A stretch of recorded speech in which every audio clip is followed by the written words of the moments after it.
बिस्मिल्लाहिर्रहमानिर्रहीम अस्सलाम वालेकुम। सुप्रीम कोर्ट का जो फैसला आया है उसने ये जितने नाम नहाद एंटी इस्टेब्लिशमेंट बने हुए थे, असल में ये सारे प्रो इस्टेब्लिशमेंट थे और इस्टेब्लिशमेंट के हिमायती थे कौम को बेवकूफ़ बनाने के लिए। अब आप देखिए कि उन्होंने एक ऐसा नैरेटिव बनाना शुरू कर दिया। चीखें हामिद मीर की, सलीम साफ़ी की आपको सुनवाने जा रही कितनी निकल रही हैं, लेकिन उससे पहले गरीदा फारूकी की ट्वीट देख लीजिए। वो क्या कह रही है कि शहबाज शरीफ ने अगर इकामात नहीं माने तो उस पर तौहीन अदालत नहीं लगेगी, क्योंकि अगर वो नाहल हुए तो फिर उसके बाद मार्शल लॉ लग जाएगा। यानी वो marshal army chief general Asim Munir के बारे में कह रही है कि वो मार्शल लॉ लगा देंगे, वो मार्शल लॉ की सूरत हाल पैदा हो जाएगी। अब आप ज़रा अंदाज़ा कर लीजिए कि इस औरत ने क्या इस वक्त एजेंडा पकड़ा है। एग्जैक्टली आपको सिमिलर एजेंडा और चीखें हामिद मीर और सलीम साफ़ी की नज़र आती हैं। और ये दोनों क्या कह रहे हैं, ये ज़रा आप गुफ्तगू सुनिएगा। इस गुफ्तगू के सुनने के बाद आपको अंदाज़ा होगा कि असल में मुशर्रफ की वो बात बिल्कुल ठीक थी। उसने कहा था कि हामिद मीर और जियो पर जब मैंने एतबार किया तो इन लोगों ने मुझसे लाल मस्जिद ऑपरेशन करवा दिया, जब हो गया तो ये सारे मेरे खिलाफ हो गए। यानी ये इतने अब ये असल में चाह रहे हैं कि मुल्क के अंदर मार्शल लॉ लग जाए और इस सूरत हाल में सारे का सारा निज़ाम दरम भरम हो जाए। इसलिए हामिद मीर, सलीम साफ़ी और दीगर की चीखें मरीख तक किस तरह जा रही है, ये ज़रा हामिद मीर के पहले आप गुफ्तगू सुनिए और फिर सलीम साफ़ी की सुनिए, फिर आपको अंदाज़ा होगा कि जियो और इन सब का इस वक्त क्या हशर नशर हो रहा है।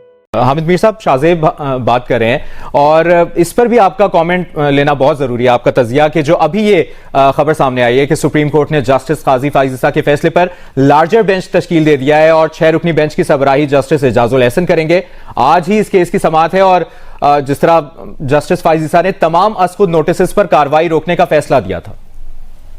देखिए, ये जो फैसला है कि 2 बजे एक 6 रुकनी बेंच जो है वो काजी फाइज ईसा और अमीनुद्दीन साहब के फैसले पे हेयरिंग करेगा। मेरा ख्याल है इस फैसले ने जो थोड़ी देर पहले जो एक फैसला सामने आया है उसकी अहमियत को खत्म कर दिया है।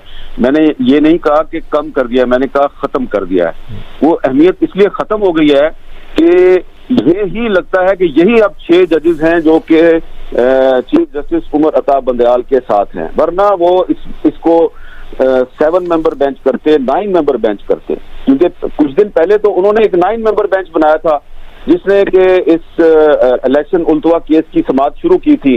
वो 9 मेंबर बेंच कम होते होते 3 मेंबर बेंच तक सुकड़ गया। अब उस दौरान में जो जस्टिस काजी फाइज ईसा और अमीनुद्दीन साहब के बेंच का फैसला है उसका तोड़ करने के लिए, मैं लफ्ज इस्तेमाल कर रहा हूं, तोड़ करने के लिए जस्टिस एजाजुल एहसन साहब की सरबराही में एक बेंच बना दिया गया है। अब जस्टिस एजाजुल एहसन साहब वो जज साहिब हैं जिन पर के कल एतराजात किए गए और कहा गया कि जी वो इंतहाई मुतनाज़ा जज हैं, वो पहले 9 मेंबर बेंच से अलहदा हुए, फिर दोबारा इसमें शामिल कैसे हो गए, और फिर 6 मेंबर बेंच में जस्टिस मज़ाहिर अकबर नकवी को शामिल कर दिया गया है, जिनके बारे में रेफरेंसेस जो हैं वो सुप्रीम जुडिशल काउंसिल को भिजवा दिए गए हैं। तो इसका मतलब ये है कि चीफ जस्टिस उमर अता बंदयाल साहब जस्टिस कॉर्नेलियस के रास्ते पे नहीं चल रहे, वो जस्टिस मुनीर ही के रास्ते पे गामजन हैं, लेकिन उनके हामी ये तासुर दे रहे हैं कि वो जस्टिस कॉर्नेलियस के रास्ते पे चल रहे हैं। इसलिए कि जस्टिस कॉर्नेलियस अगर जिंदा होते तो वो कभी भी एक ऐसे मुतनाज़ा जज की सरबराही में बेंच ना बनाते कि जो खुद एक पहले बेंच से अलहदा हुआ और फिर उसमें वापस आ गया, और कभी उस बेंच में किसी ऐसे जज को शामिल ना करते कि जिस पर करप्शन का इल्जाम है और करप्शन के इल्जाम के तहत रेफरेंस सुप्रीम जुडिशल काउंसिल को भिजवाया गया है। तो मैं समझता हूं कि ये जो अब 2 बजे 6 रुकनी बेंच जब समाअत शुरू करेगा तो क्योंकि मेरे सामने एक पाकिस्तान की जुडिशल हिस्ट्री भी है, तो मुझे ये खदशा है कि जिस तरह 1997 में उस वक्त के चीफ जस्टिस सजाद अली शाह साहब जो हैं उन्होंने भी इसी किस्म के फैसले किए और वो सुप्रीम कोर्ट के जजों की अक्सरियत का जो एतमाद है उससे महरूम हो गए थे। इसके बावजूद उन्होंने उनको साथ लेके चलने की कोशिश नहीं की, हठधर्मी पे उतर आए और फिर उन जज साहबान ने उनके खिलाफ बेंच बनाने शुरू कर दिए। तो आज ऐसा लग रहा है कि उमर अता बंदयाल साहब जो हैं वो अपने जो साथी जजेस हैं जिनकी लगता यह है कि ज्यादा अक्सरियत है, उनके खिलाफ एक बेंच बना दिया है। तो ये बहुत ही एक तशवीशनाक सूरत हाल है। मैं समझता हूँ कि अब जो 14 मई को जो इलेक्शन कराने का जो हुक्म है वो पीछे चला गया है और अब ऐसा लगता है कि जस्टिस उमर अता बंदयाल साहब, काजी फायद ईसा और जस्टिस अमीनुद्दीन साहब की सरकोबी के रास्ते पर निकल आए हैं। तो अगर एक चीफ जस्टिस जो है वो अपने ब्रदर जजेस की सरकोबी के लिए इंतहाई मुतनाज़ा जजेस पर मुश्तमिल बेंच बनाएगा तो जो नतीजा है वो कोई खुशगवार नहीं होगा। नतीजा इंतहाई तशवीशनाक और अफसोसनाक होगा और अफसोस और तशवीश के साए जो हैं वो मुझे सुप्रीम कोर्ट के ऊपर लहराते हुए वाज़ेह तौर पे दिखाई दे रहे हैं। साफी साहब आपसे पूछ लेते हैं, क्योंकि ये बात तो फिर वही होगी, एक दफा फिर ऐवान में जाके डिस्प्लेजर बताएंगे, उस पर डिस्कशन हो जाएगी, बट व्हाट नेक्स्ट? मानना पड़ेगा, मतलब इसके अलावा तो और कोई ऑप्शन नहीं है।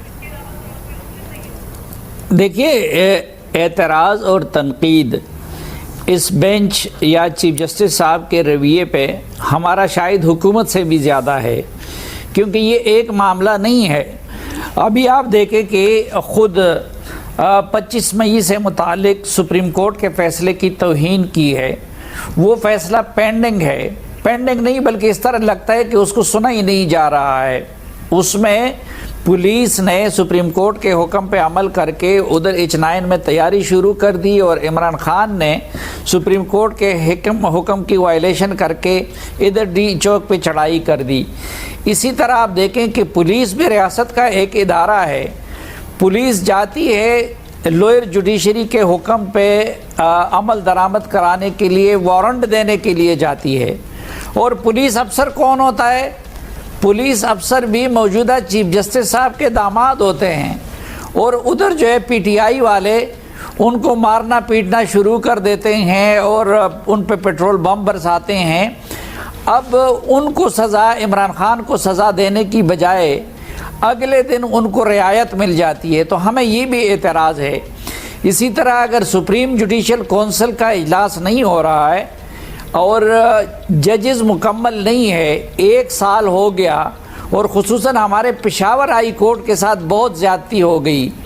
वो यहाँ पे तो ये कहा जा रहा है कि जी पार्लियामेंट नामुकम्मल है। एक जज साहब ने ये भी ताना दिया, तो पार्लियामेंट तो इमरान खान की वजह से नामुकम्मल है और उसके लिए तो आवाम के पास जाना होगा या अदालतों के पास जाना होगा। और लेकिन सुप्रीम कोर्ट अगर नामुकम्मल है तो वो तो चीफ जस्टिस साहब की वजह से नामुकम्मल है। एक दिन में इजलास बुलाया जा सकता है और सीनियरिटी की बुनियाद पे फैसला किया जा सकता है। अब देखें कि पेशावर हाई कोर्ट के एक चीफ जस्टिस साहब जो जज बने सुप्रीम कोर्ट में एलिवेशन के अहल थे, वो रिटायर हो गए। फिर दूसरे चीफ जस्टिस साहब सिर्फ एक दिन के लिए चीफ जस्टिस बने। अब मुस्तरद हिलाली साहबा ने जो हलफ लिया है वो भी एक्टिंग के तौर पे लिया है। तो हमारे गिले शिकवे या ये मामला अगर नीचे उधर हाई कोर्ट में ज़ेर समाअत था तो उसको यहाँ पे सो मोटो लेने का कोई जवाब ही नहीं था। फिर जस्टिस एजाजुल हसन का उसमें बैठने का जवाब ही नहीं था। लेकिन एक देखे, मरियम नवाज की राय हो सकती है, तलाल चौधरी साहब की राय हो सकती है, लेकिन कैबिनेट मीन गवर्नमेंट।